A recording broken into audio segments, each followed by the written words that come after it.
પહેલાના સમયમાં વાણિયા ધિરાણ કરતા અને રવિવાર જેવો કઈક રજાનો દિવસ હોય ને એટલે ઉધારે આપ્યું હોય ને એની ઉઘરાણી કરવા જાય.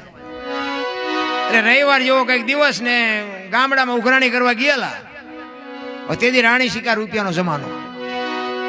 જબાના બે ખિસ્સા ભર્યા, દી આથંબની તૈયારી, ઉતાવળા શેઠ નીકળ્યા. દી હાથમાં પેલા ઘરે વ્યો છો.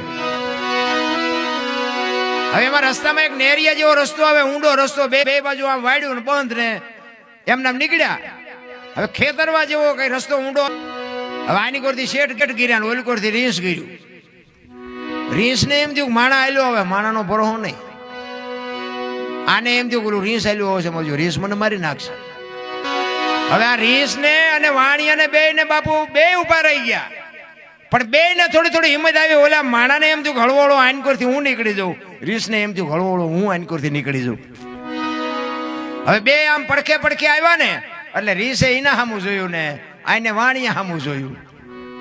બે ની ચાર નજર ભેગી થઈને વાણિયાને એમ કે મને મારશે, એને એમ કે મને મારશે. એટલે વાણિયાએ બાબુ એના કાન પકડી લીધા રીંસના. હવે રીંસ મીઠું ઠેકડા મારવા. વાણિયો કે જો મૂકી દઉં મને મારી નાખે. ઓલાને એમ થયું મને મૂકે ભાગી જવું છે. હવે ઠેકડા મારવા મીડ્યા. સભામાંથી પૈસા મીડ્યા પડવા. હવે પૈસા લેવા હાથ મુકાય નહીં કે હવે શું કરું. એમાં આમથી હાંગાજી દરબાર ઘોડીમાંથી બેન હાલ્યા આવે. થોડુંક શેઠું રહ્યું ને વાણિયા બુદ્ધિ ચડી જાય. ઈ કે બાપુ આ રીંસ ને જો કે ખંખેરું કે પૈસા કરે છે. બાપુ નજીક આવ્યા ને જોયું પૈસા પડેલા. બાપુ કે અમારા ગામની સીમ નું છે ને તું શીનો ખંખેરે. એ કેતા બાપુ આલ્યો તમારું, તમે હેઠા ઉતરે ને તમે ખંખેરો. પકડાઈ દીધા બાપુ. વાણિયો કે પણ બાપુ મારા ખેરેલા છે મને લઈ લેવા દેજો. હોય કે ઈને હા કે તારા સાઠ વીણવા મળે હાલ. એ વીણીને પછી વાણિયો જે ભાગ્યો છે બાપુ એને હગડ પીડ્યા છે.